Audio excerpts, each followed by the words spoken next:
আজকে আমরা শিখব দ্বাদশ শ্রেণীর নেটওয়ার্ক চ্যাপ্টার। তো নেটওয়ার্ক চ্যাপ্টারে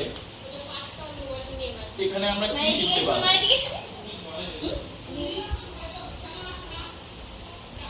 নেটওয়ার্ক নেটওয়ার্ক কাকে বলা হয়? যখন দুই বা তার থেকে বেশি কম্পিউটার নিজেদের মধ্যে একটা রিলেশন বা সম্পর্ক স্থাপন করে বিভিন্ন রকম পরিষেবা দিয়ে থাকে, তখন তাকে আমরা নেটওয়ার্ক বলি। তো এটাকে যদি আবার বিশদে যদি বলতে চাই, তাহলে প্রথমে আমরা চিত্রটা দেখে নিই যে নেটওয়ার্কিং এর কনসেপ্টটা কি। তো আমি ধরে নিলাম এগুলো হচ্ছে এক একটা কম্পিউটার। নেটওয়ার্কে এক একটা কম্পিউটার সিস্টেমকে বলা হয় নোড। তার মানে যখনই কোনো কম্পিউটার সিস্টেম নেটওয়ার্কের সাথে যুক্ত হচ্ছে, তখন তাকে বলছি আমরা NODE, নোড। আর সিঙ্গেল একটা কম্পিউটারকে বলা হচ্ছে স্ট্যান্ড অ্যালোন সিস্টেম। অর্থাৎ যখন কোনো কম্পিউটার একা একা কাজ করবে, তখন তাকে বলি আমরা স্ট্যান্ড অ্যালোন সিস্টেম। যখন সেটা নেটওয়ার্কের সাথে যুক্ত হয়ে যায় বা দুই বা ততোধিক কম্পিউটারের সাথে যুক্ত হয়ে যায়, তখন তাকে বলি আমরা নোড। তো এই ক্ষেত্রে আমরা বলবো যে নেটওয়ার্কিং হলো এমন একটি ব্যবস্থা, যে ব্যবস্থায় দুই বা ততোধিক কম্পিউটার নিজেদের মধ্যে সংযোগ স্থাপন করে বিভিন্ন রকম পরিষেবা দিয়ে থাকে। তাহলে কি হচ্ছে? একটা কম্পিউটার এর সাথে যুক্ত হচ্ছে, এই কম্পিউটারটা এর সাথে যুক্ত হচ্ছে, এটা এর সাথে যুক্ত হচ্ছে, এটা এর সাথে যুক্ত হচ্ছে। যুক্ত হওয়ার বিভিন্ন পদ্ধতি আছে। যুক্ত হওয়ার বিভিন্ন পদ্ধতি আছে। তো আমি জাস্ট একটা দেখালাম এখানে। এবার কি কি করা যাবে? নেটওয়ার্কিং করলে আমাদের কি সুবিধা? সুবিধাটা, প্রথম সুবিধা, আমরা সফটওয়্যার শেয়ার করতে পারি। সফটওয়্যার শেয়ার, সফটওয়্যার মানে দেখা গেল এই কম্পিউটারে কোনো একটা সফটওয়্যার আছে। তুমি তো সফটওয়্যার সম্পর্কে মোটামুটি জানিসই। তো এই কম্পিউটারে একটা সফটওয়্যার আছে MS ওয়ার্ড। তো এই কম্পিউটারে সেই সফটওয়্যারটা নেই। তাহলে এই কম্পিউটারের ব্যবহারকারী ইচ্ছে করলে এই কম্পিউটার থেকে সেই সফটওয়্যারটাকে নিতে পারবে এই কম্পিউটারে। ঠিক একইভাবে আমরা বলতে পারি hardware sharing. Hardware sharing, hardware sharing that means এই কম্পিউটারের সাথে যদি কোনো একটা প্রিন্টার বা স্ক্যানার বা অন্য কোনো ডিভাইস যদি লাগানো থাকে, তাহলে নেটওয়ার্কে যুক্ত অন্যান্য কম্পিউটারগুলোর এই বেনিফিটটা নিতে পারবে। কিভাবে? এই ব্যবহারকারী যদি চায় যে আমি কোনো একটা ডকুমেন্ট প্রিন্ট দিব, সে ইচ্ছা করলে এখান থেকে সেইটার মধ্যে প্রিন্ট দিতে পারে, যেহেতু সে নেটওয়ার্কের মধ্যে যুক্ত আছে। তো 2 নাম্বার বেনিফিট গেল।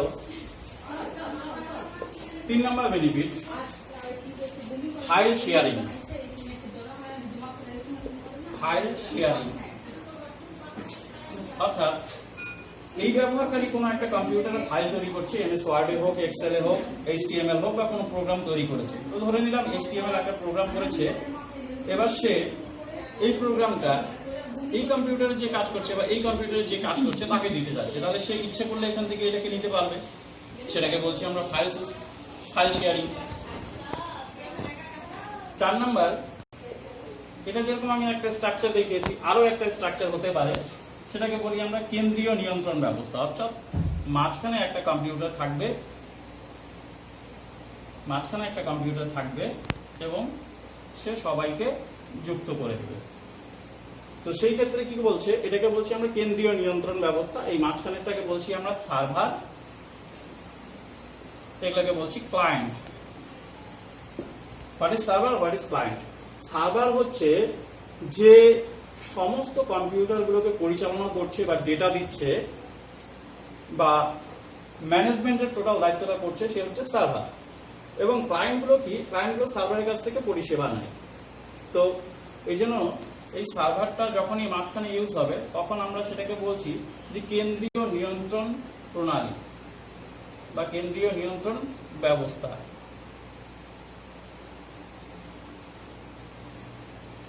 কেন্দ্রীয় নিয়ন্ত্রণ ব্যবস্থা থাকলে কি হয়? যে ডেটার শেয়ারিংটা নিরাপত্তার সাথে হয়। যে সার্ভার যদি মনে করে কোনো একটা ডেটা একে দিতে চায়, শুধুমাত্র একেই দেবে।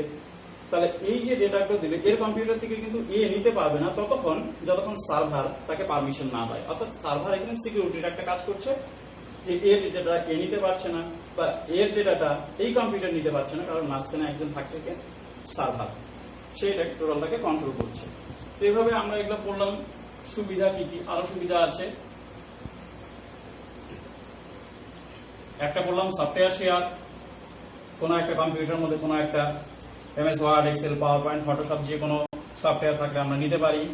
হার্ডওয়্যার শেয়ারিং, কোনো একটা কম্পিউটারের সাথে বা নোটের সাথে প্রিন্টার লাগানো আছে, সেটাকে অন্য কোনো কম্পিউটার ব্যবহার করতে পারে। ফাইল শেয়ারিং, এখানে HTML বা এক্সেল বা যে কোনো একটা ওয়ার্ডের ফাইল আছে সেটাকে অন্য কম্পিউটার ব্যবহার করতে পারে। কেন্দ্রীয় নিয়ন্ত্রণ ব্যবস্থা মানে মাঝখানে একটা সার্ভার রাখতে পারি আমি, সেই সার্ভার সমস্ত কম্পিউটারগুলোকে নিয়ন্ত্রণ করবে। এই হলো কেন্দ্রীয় নিয়ন্ত্রণ ব্যবস্থা। এগুলো গেল নেটওয়ার্কিং এর সুবিধা।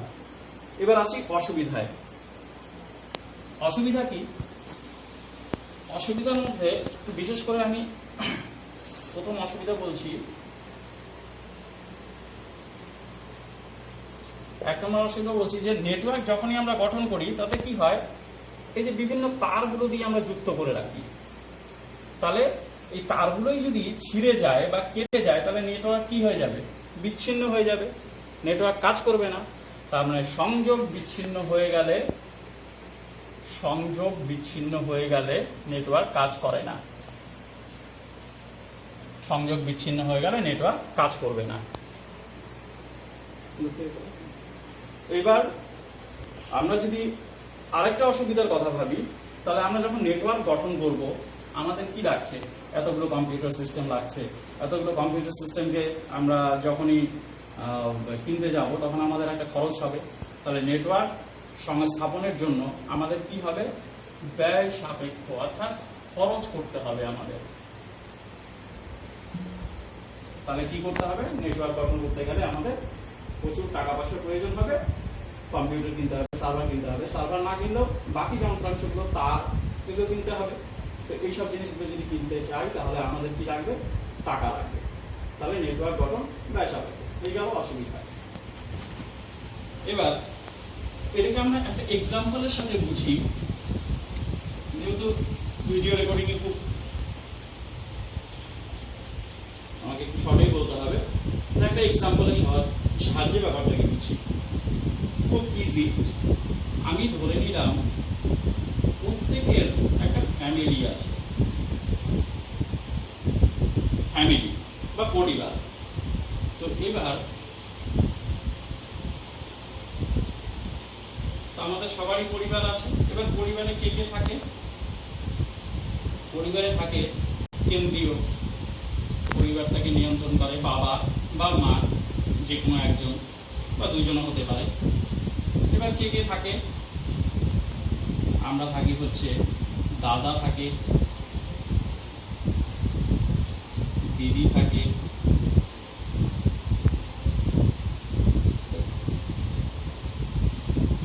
কাকু থাকে, কাকিমা থাকে, নিচে। তাহলে আমরা কি দেখছি যে একটা ফ্যামিলির মধ্যে যখন আমরা বসবাস করছি একটা ফ্যামিলিতে, তখন অনেকজন আমাদের সাথে বসবাস করছে এবং একজনের উপর নির্ভর করে থাকছে বাবা বা মা, তার উপর নির্ভর করে একটা সংসার চলে। তাহলে এই যে প্রত্যেকটা মেম্বার, বাড়ির প্রত্যেকটা মেম্বারকে বলছে একটা নোড, আর এ হচ্ছে সার্ভার যে সবাইকে নিয়ন্ত্রণ করে। তাহলে এবার একটা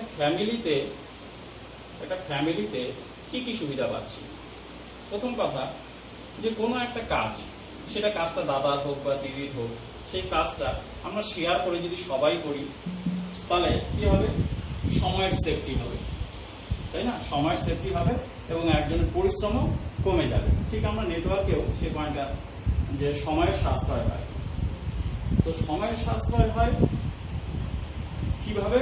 বললাম যে কোনো একটা কাজ যদি আমরা দাদার কাজ হোক বা নিজের কাজ হোক বা আঙ্কেলের কাজ হোক, সেই কাজটা আমরা যদি সবাই মিলে করি সময়টা বেঁচে যাবে। তো 1 ঘন্টার কাজ আমরা আধা ঘন্টায় করতে পারবো।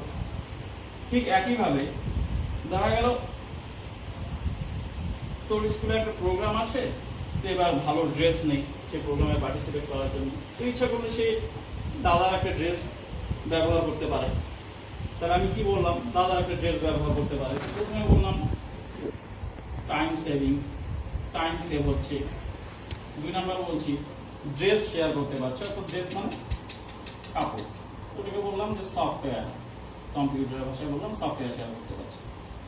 এবার দেখা গেল যে বাড়িতে ভাই আছে, তো ধরে নিচ্ছে একটা ভাই আছে বাড়িতে, ভাইটা স্কুল থেকে আসার সময় ভাইটাকে দু একজন ছেলে ধরে নিয়ে হয়তো দু একটা চট থাপড় দিচ্ছে। তখন যদি বাবা কাকু কেউ যদি থাকে, তাহলে কি করবে, সে ফিজিক্যালি তাকে প্রোটেক্ট করবে। তাহলে ফিজিক্যালি মানে শরীর ইউজ করছে, তার মানে বাড়ির মেম্বার হওয়ার জন্য সে হার্ডওয়্যার, মানে তার শারীরিক অঙ্গটাকেও ব্যবহার করতে পারছে, ঠিক নেটওয়ার্কের মতো। চতুর্থত বলছি যে দাদা দিদি বা কারো যদি মন খারাপ থাকে, সে মনের কথা কাকে শেয়ার করবে? এই বাড়ির মধ্যে অনেক মেম্বার আছে, আমরা অনেককে শেয়ার করতে পারি, যাতে আমাদের মনে যদি কোনো রকম মন খারাপ লাগছে বা কোনো একটা কারণে মনে করছি যে ভালো লাগছে না, কার সাথে কথা বললে ভালো লাগবে, তখন আমরা বাড়ির কারোর সাথে সেই কথাগুলোকে শেয়ার করতে পারি। তো মনের কথাকে আমরা বলছি, যেহেতু মনের কথা তার যদি খুব নরম হয়, সেটাকে বলছি সফটওয়্যার শেয়ার। ঠিক আছে, যেরকম জামা কাপড় শেয়ার করতে পারছি, সফটওয়্যার শেয়ার, বা এখানে আমরা বলতে পারি এটাকে ফাইল শেয়ারও করতে পারছি, মনের তথ্যগুলোকে শেয়ার করছি কারোর সাথে, তাহলে ফাইল শেয়ারিং হয়ে যাচ্ছে। এবার ফ্যামিলির ক্ষেত্রে যেরকম আমরা একটা সুবিধা পেলাম, ফ্যামিলির ক্ষেত্রে কিছু অসুবিধাও আছে, ঠিক নেটওয়ার্কের মতো। প্রথম অসুবিধা কি, যে যদি কোনো কারণে বলেছিলাম নেটওয়ার্কে, যে যদি কোনো কারণে সম্পর্ক বিচ্ছিন্ন হয়ে যায়, তাহলে নেটওয়ার্ক টিকবে না। তাহলে সেই ক্ষেত্রে এখানে প্রত্যেকের মধ্যে প্রত্যেকের সম্পর্ক আছে, যদি মনোমালিন্য হয়, তাহলে একটা ফ্যামিলির মধ্যে যদি মনোমালিন্য হয়, তাহলে কি হবে, সম্পর্ক বিচ্ছিন্ন হবে। তাহলে ফ্যামিলির মধ্যে আমরা দেখছি মনোমালিন্য বা যদি কেতাল ঝগড়া হয়, তাহলে ফ্যামিলি টিকবে না। তাহলে সেটাকে আমরা নেটওয়ার্কে বলেছিলাম কি, সংযোগ বিচ্ছিন্ন।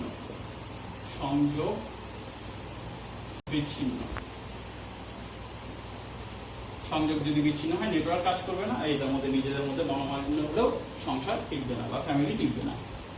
ঠিক একইভাবে 2 নাম্বার আসছি, যে এতজন মেম্বারকে চালানো, জামা কাপড় দেওয়া, খাওয়া, হ্যাঁ, তারপর সমস্ত বাড়ির মেনটেন্যান্সের জন্য আমরা দায়ী থাকি কার উপরে, বা নির্ভর করি কার উপরে, বাবা মার উপরে। তাহলে বাবা মার যদি ইনকাম সোর্স যদি ঠিক না থাকে, তাহলে একটা সংসার চলবে না। তার মানে একটা সংসার চালানো আর্থিক সচ্ছলতার প্রয়োজন আছে, তার মানে টাকা পয়সার দরকার হবে, অর্থাৎ সংসার চালানো কিন্তু একটা ব্যয়বহুল। তার মানে ফ্যামিলি গঠন করতে হলে আমাকে কি করতে হবে, আমাকে অর্থের প্রয়োজন। ঠিক নেটওয়ার্কও তাই, নেটওয়ার্ক গঠন করতে গেলেও আমাদের কি হবে, অর্থের প্রয়োজন হবে। এবার মোটামুটি কনসেপ্ট যদি ক্লিয়ার না থাকে, নিচে আমি তোদের হোয়াটসঅ্যাপ নাম্বার দিয়ে দেবো, সেটার মধ্যে আমাকে যে কোনো প্রশ্ন তোরা জিজ্ঞেস করতে পারবি। কোনো জিনিস যদি অসুবিধা থাকে, তাহলে হোয়াটসঅ্যাপ নাম্বার দিয়ে দেবো, আর ওই হোয়াটসঅ্যাপ নাম্বারে আমাকে মেসেজ করবি, আমি তোদের রিপ্লাইগুলো দিয়ে দেবো। আচ্ছা, দ্বিতীয় যেটা বলছি, এবার নেটওয়ার্কের আকৃতি অনুসারে টাইপস অফ নেটওয়ার্ক। আমি প্রথমে বলবো টাইপস অফ নেটওয়ার্ক। নেটওয়ার্কের আকৃতি অনুসারে বা বিস্তৃতি অনুসারে নেটওয়ার্ককে 3 ভাগে ভাগ করা যায়, সেটা অনেকেই হয়তো শুনেছিস। একটাকে বলছি আমরা ল্যান্ড, একটাকে বলছি আমরা ম্যান, আরেকটাকে বলছি আমরা ওয়াইন। এই 3টা জিনিস খুব সুন্দর জিনিস, বোঝার চেষ্টা করি। Land, that means local area network, man metropolitan area network, one wide area network. Land কি হয়, একটা নির্দিষ্ট অঞ্চল, একটা নির্দিষ্ট বাড়িতে, একটা নির্দিষ্ট কলেজে, বা একটা নির্দিষ্ট শিক্ষা প্রতিষ্ঠানের মধ্যে, বা একটা নির্দিষ্ট ব্যবসায়িক প্রতিষ্ঠানের মধ্যে আমরা যদি নিজেদের কম্পিউটারগুলোর মধ্যে যদি সংযোগ সাধন করি, তখন তাহলে হবে হচ্ছে ল্যান্ড মানে লোকাল। তার মানে ল্যান্ডটা সবসময় মালিকানাধীন হয়। যে আমি একটা কম্পিউটার ইনস্টিটিউট চালাচ্ছি, তাহলে সেখানে আমার এখানে 25টা কম্পিউটার আছে, 25টা কম্পিউটারের মধ্যে আমি সংযোগ সাধন করে রাখলাম, তাহলে সেই ক্ষেত্রে হচ্ছে ল্যান্ড। মানে ল্যান্ড হচ্ছে একটা নির্দিষ্ট জায়গার মধ্যে, লিমিটেড এরিয়ার মধ্যে, সেটা সীমাবদ্ধতা আছে, তো তার বাইরে হবে না। কিরকম, একটা ঘরের মধ্যে হতে পারে, একটা বিল্ডিং এর মধ্যে হতে পারে, কিন্তু একটা স্থান থেকে আরেকটা স্থানে হবে না। যেরকম তুফানগঞ্জ থেকে কুচবিহার, সেটা হবে না। তাহলে ল্যান্ডকে বলছি আমরা লোকাল এরিয়া নেটওয়ার্ক, যেটা আমাদের একটা নির্দিষ্ট জায়গার মধ্যে, একটা নির্দিষ্ট সীমানার মধ্যে আমরা যখন কম্পিউটারের মধ্যে সংযোগ সাধন করি, তখন তাকে বলি লোকাল এরিয়া নেটওয়ার্ক বা ল্যান্ড। আর ম্যানটা কি, ধরে নিচ্ছি আমি আমাদের এখানে তো সবগুলো মেট্রোপলিটন সিটি নেই, এবার আমি ধরে নিলাম তুফানগঞ্জের নেটওয়ার্কে, তুফানগঞ্জের যে নেটওয়ার্ক আছে বিভিন্ন কম্পিউটারগুলোতে সংযোগ করা আছে সেটা হচ্ছে তুফানগঞ্জের নেটওয়ার্ক। এবার কুচবিহারেও এরকম নেটওয়ার্ক আছে, এবার ধরলাম মাথাভাঙাতেও নেটওয়ার্ক আছে, দিনহাটাতেও নেটওয়ার্ক আছে।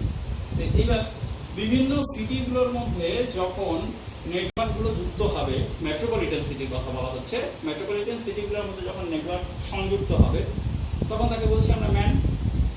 আর ওয়ানটা কি? তাহলে প্রথম গেল হচ্ছে একটা ঘরের মধ্যে বা কলেজের মধ্যে একটা নির্দিষ্ট এলাকা, আর এটা বলে চলে গেল মেট্রোপলিটন সিটি। আর এটা হচ্ছে দেশের থেকে দেশ, এটাকে ইন্ডিয়া, তারপরে ধরে নিই বাংলাদেশ, ধরে নিই চীন, ধরে নিই নেপাল, ভুটান, আমেরিকা বা ইউএস। এইবার এইসব বিভিন্ন দেশের মধ্যে যখন নেটওয়ার্কগুলো একে অপরের সাথে যুক্ত হয়, বিভিন্ন দেশের একটা দেশের সাথে আরেকটা দেশের নেটওয়ার্কে যুক্ত, সেটাই হচ্ছে ওয়াইড এরিয়া নেটওয়ার্ক। অর্থাৎ এটা স্যাটেলাইটের মাধ্যমে হবে, স্যাটেলাইট ছাড়া হবে না। ল্যান্ডটা যেরকম তার মাধ্যম দিয়ে হয়ে যায়, ম্যানটা যেরকম তার ইউজ হয়, প্লাস এখানে আমরা টাওয়ারও ইউজ করতে পারি। আর ওয়ানটা কিন্তু স্যাটেলাইট ছাড়া হবে না। অর্থাৎ যে কোনো কানেকশন করতে গেলে আমরা তো তার দিয়ে আসো 7 সমুদ্র পাড়ি করে নিয়ে ওই আমেরিকার সাথে কানেকশন গঠন করতে পারবো না, সেই ক্ষেত্রে আমাদের ইউজ হয় স্যাটেলাইট কি সেটা পরে বলবো আমরা। তো এইখানটায় 3টা পার্ট বোঝা গেল। নেটওয়ার্কের বিস্তৃতি অনুসারে ল্যান্ড, ম্যান, ওয়ান, সব থেকে ছোট, তার থেকে বড়, তার থেকে বড়, ল্যান্ড, ম্যান, ওয়ান। এটাকে একটা এক্সাম্পলে কনভার্ট করছি, আমি বোঝার চেষ্টা করবি। প্রথমে এতবার আমরা ফ্যামিলি নিয়ে আবার আলোচনা করছিলাম, এবার একটু ফ্যামিলির বাইরে যাব। ল্যান্ড, এবার ল্যান্ডটা কি? আমরা বললাম যখন আমাদের বাড়ির মধ্যে কয়েকটা কম্পিউটার নিয়ে আমরা লোকাল এরিয়া নেটওয়ার্ক গঠন করি। ল্যান্ডটা হচ্ছে, আমি এটাকে বোঝানোর জন্য আমরা বললাম হচ্ছে আমাদের প্রতিবেশী, মানে আমাদের বাড়ির আশেপাশে যারা থাকে তাদের সাথে যে আমাদের সম্পর্ক সেটা প্রতিবেশীর মতো। হ্যাঁ, এবার আমাদের প্রতিবেশী, আমার বাড়ির পাশে যে আছে বা তুফানগঞ্জে যেগুলো লোকাল রিলেটিভ আছে সেগুলোকে বলছি আমি ল্যান্ড। কেন বলছি? ওই ল্যান্ডের খরচ খুব কম, এবার কেন খরচটা কম? এবার আমি বলছি যে লোকাল এরিয়া নেটওয়ার্কের ক্ষেত্রে খরচ কম, তার কারণটা হচ্ছে ডিস্টেন্স কম, তার কম লাগছে, টাওয়ার লাগছে না। এবার আমার নিজস্ব জায়গাতেই সেটা হচ্ছে, আমার কোনো জায়গা রেন্টে নিতে হচ্ছে না, কোনো টাওয়ার ভাড়া নিতে হচ্ছে না, কোনো স্যাটেলাইট লাগছে না, প্ল্যানের ওই জন্য খরচ কম। এবার প্রতিবেশীর সাথে কেন তুলনা করলাম? এবার আমার পাশের বাড়ির একটা লোক বা তুফানগঞ্জে যেহেতু আমি থাকি, যে তুফানগঞ্জ থেকে কোনো কেউ যদি আমার বাড়িতে আসে, কোনো কিছু প্রোগ্রাম আছে তার বাড়িতে ইনভাইট করার জন্য, তো ম্যাক্সিমাম তাকে আমরা কি দিব? 1 কাপ চা, 2টো বিস্কুট। কথাটা বোঝার চেষ্টা করবি। তা প্রতিবেশী যখন আসবে 1 কাপ চা, 2টো বিস্কুট দিলাম। ঠিক, এবার চলে যাচ্ছি, যখন আমি ম্যানে যাচ্ছি, ম্যান মানে মেট্রোপলিটন এরিয়া নেটওয়ার্ক, তার মানে সে নিশ্চয়ই দূর থেকে এসেছে, এ তো তুফানগঞ্জের বাড়ি থেকে এসেছে। তাহলে ওকে আমি কি করবো? এর খরচ এর তুলনায় একটু বেশি। ওখানে কি করবো আমরা? তাকে কি শুধু চা বিস্কুট দিলে হবে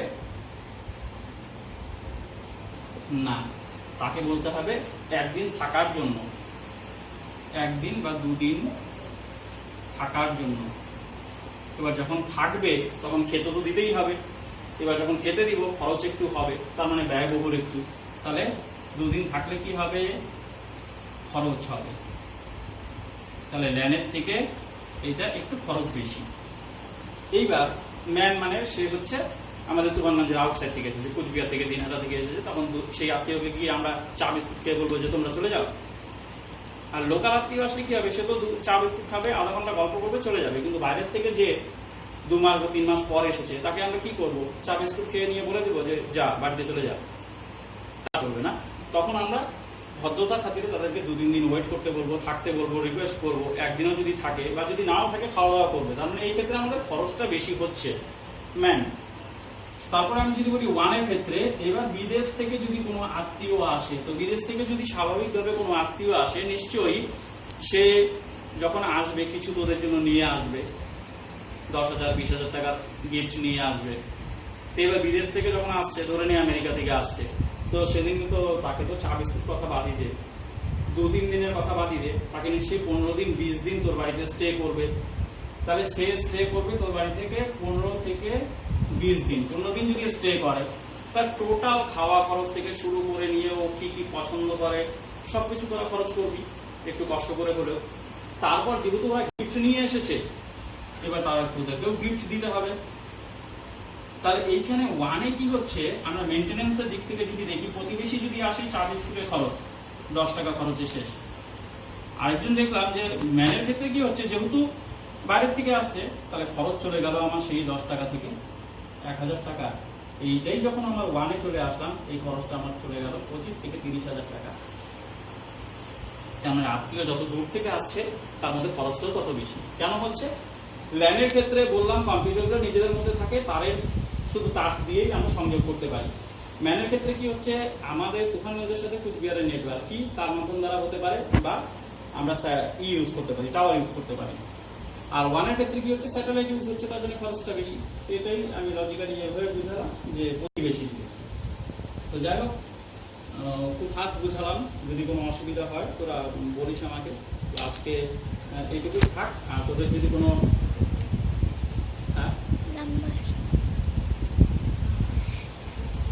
এবার যদি কোনো অসুবিধা থাকে তাহলে আমাকে হোয়াটসঅ্যাপে SMS করিস তোরা, ঠিক আছে?